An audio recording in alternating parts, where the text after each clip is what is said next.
Will America save the UK? So interesting kind of couple of weeks, the Indian, well, few days in fact, the Indian trade deal, the American trade deal. Week after next, there's an EU trade deal. That is going to be interesting what America does with the EU, because that will give some context to what has happened with us. But the deal we have with America is better than this time yesterday.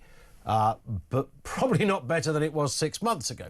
That seems to be roughly the mood music. We haven't got the worst deal, we've got the best of a, well, not great choice of deals. Seems to be the word on the street. It's not historic, it's not comprehensive, it's a deal, OK? And it should be said, it's work in progress. There was a curious bit of kind of pantomime almost between Donald Trump. I mean, what a strange...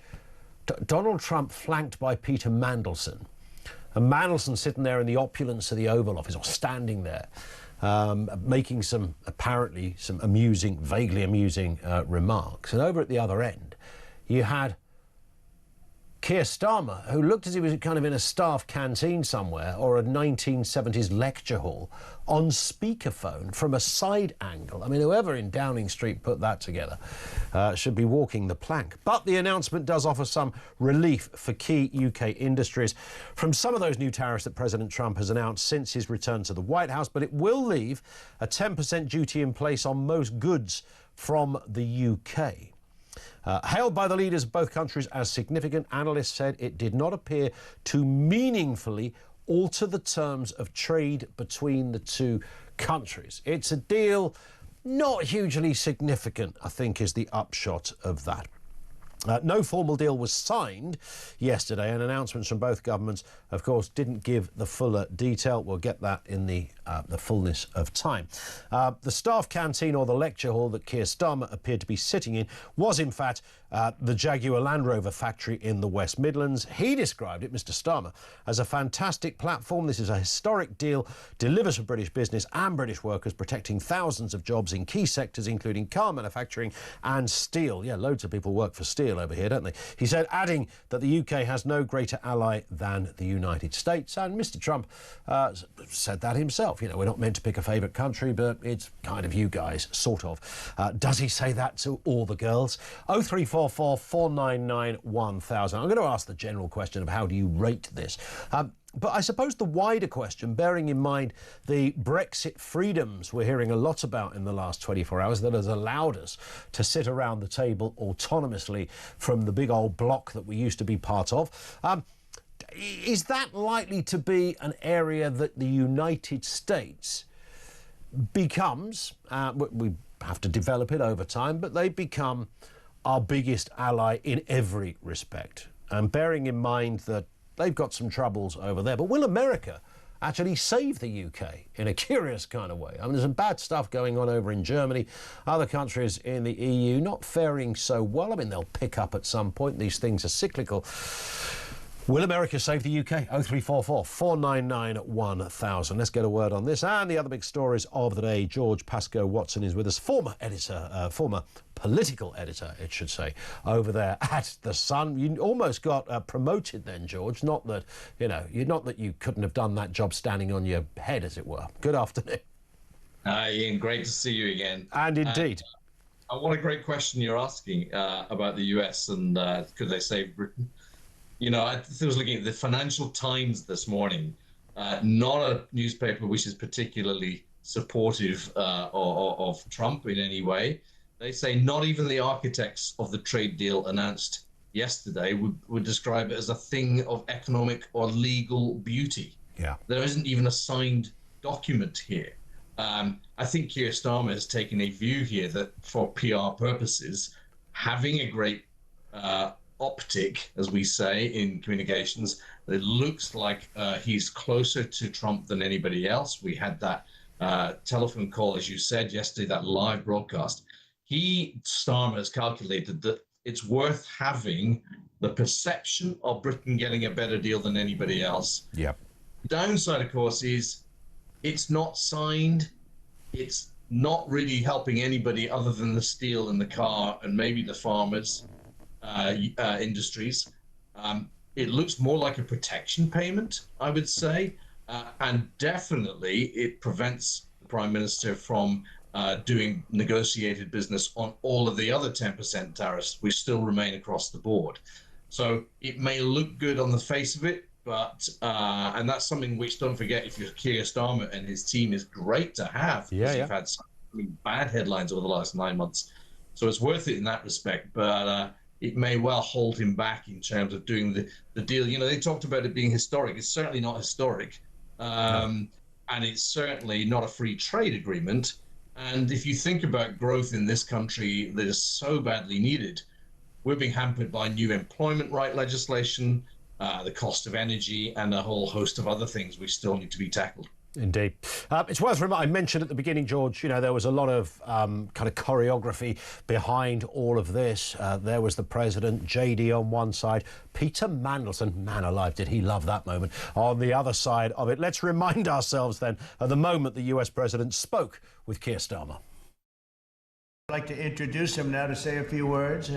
Mr. Prime Minister, please take it away. Thank you, Mr. President, Donald, and this is a really fantastic, historic day in which we can announce this deal between our two great countries. Well, I'll come back to the optics of that in a moment, George, but let's remind ourselves as well what Kemi Badenoch, leader of the Tory party, said yesterday on this. This is not a free trade agreement. This was not what we were signing. What's happened is a small tariff deal to fix some of the changes which Donald Trump made last month. We are now in a worse position than we were in March. That's not something to write home about. I think we need to be honest about what we're doing here. If he had come out and said that we're trying to fix a problem that was created last month, I think that we would have understood that. But calling it a historic deal is trying to sell people a pup. Just be honest about what you've done rather than pretend that this is a historic deal that's going to change everyone's lives. We are in a worse position than March. So yes, businesses will welcome this. We're glad to see some improvement, but we're still in a worse position. I thought, George, that Kemi Badenoch's response was actually bang on there. It sort of reflected much of what you just said. But just a word, as somebody who knows their way around the political world, George, and also the public relations world too. I mean, making your big announcement on a speakerphone, I know that line did right itself after about 3 minutes, and a side angle in the basement of a factory against Donald Trump in the opulence of the Oval Office. That wasn't a great look in order to sell this as the big moment of the year. It was the very last thing the people in Downing Street would have wanted. I'm very sure of that. Yeah. You know, there's serious professionals in Number 10 whose job it is to fix things and make things look great and appear good. It probably is a reflection of just how lastminute.com the agreement was. And I think probably people will be reviewing how it came across. But in the end, I think the critical thing will be the durability of the deal and whether or not Starmer is able to continue to negotiate with Trump. I mean, politics is all about perception. It's all about how you present things. And I hear what Kemi Badenoch said, we're in a worse position than we were in March, for sure. But then, you know, when the Conservatives were in power, Donald Trump was not in power. And, you know, he's changed the game. And really, if she was in power, or Farage, or any of the political parties, whoever's the Prime Minister of this country, dealing with Donald Trump and that administration is pretty tough. And I have to say, I slightly take my hat off to Lord Mandelson, who's Britain's ambassador to Washington now. He is, if nothing else, he is an extremely gifted political maneuverer, and that, in the end, is what ambassadors have to be. Yeah. The one thing I did think was that Starmer's team would be really popping the champagne at having managed to pull this off, only for an hour later a pope to be elected and to sort of slightly dilute the strength of the story. Indeed, and an American pope at that as well. I mean, what's interesting, George, is that I did wonder, bearing in mind Starmer was apparently pulled away from the Arsenal match the night before so he could have a chat with Trump. Could Donald Trump have done a favour for Keir Starmer here? Because, as you rightly say, there's nothing signed. There's some detail, but not loads. It's certainly not historic. It's a lot about the optics. Could that be did Starmer need this to happen almost this week on the back of the India deal to sort of create a momentum, as it were? Would the president have done that as a favour to him? I don't think Donald Trump is in the business of doing favours. He certainly would want something in return, and it's very interesting as we ask ourselves, what are we giving away to be this place in the queue? But I definitely think it's been a help to the Keir Starmer administration. The India deal, although actually behind the scenes is actually a very good deal in many respects, and a number of British companies have been lifted as a result of it. It wasn't presented particularly well. Communications is so fundamental in everything, but particularly in politics in today's day and age.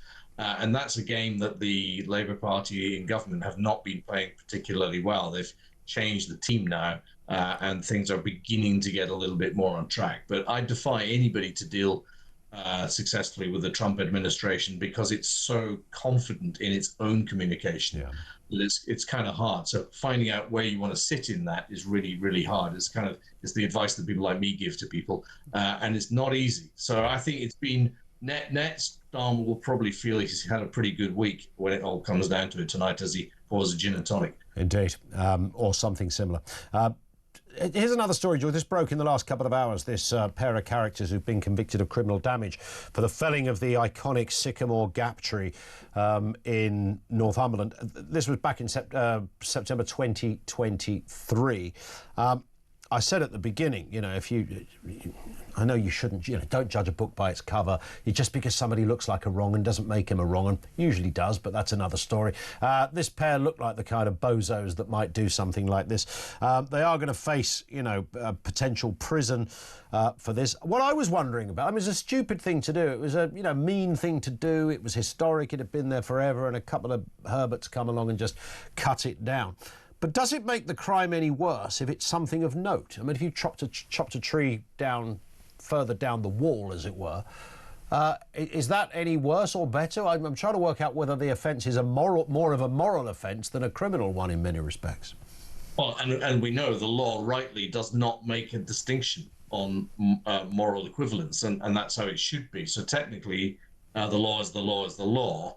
I just reflect, last night I was at the Royal Albert Hall for the VE Day celebrations and commemorations, which was a very uplifting moment where we celebrated people, young men and women who gave their lives and sacrificed it for the great of this country and its future.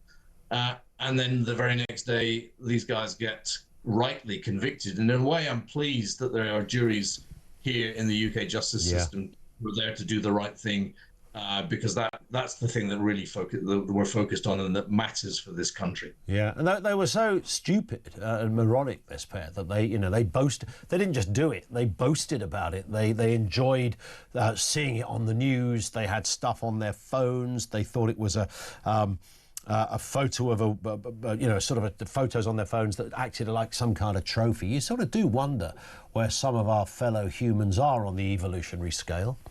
Well, it's pretty base stuff, but of course there are lots of people now who are excited and enthused by the prospect of being in social media, becoming little mini stars, because that's the sort of world we find ourselves in now. Everybody wants fame for 5 minutes, and that was their route to doing it.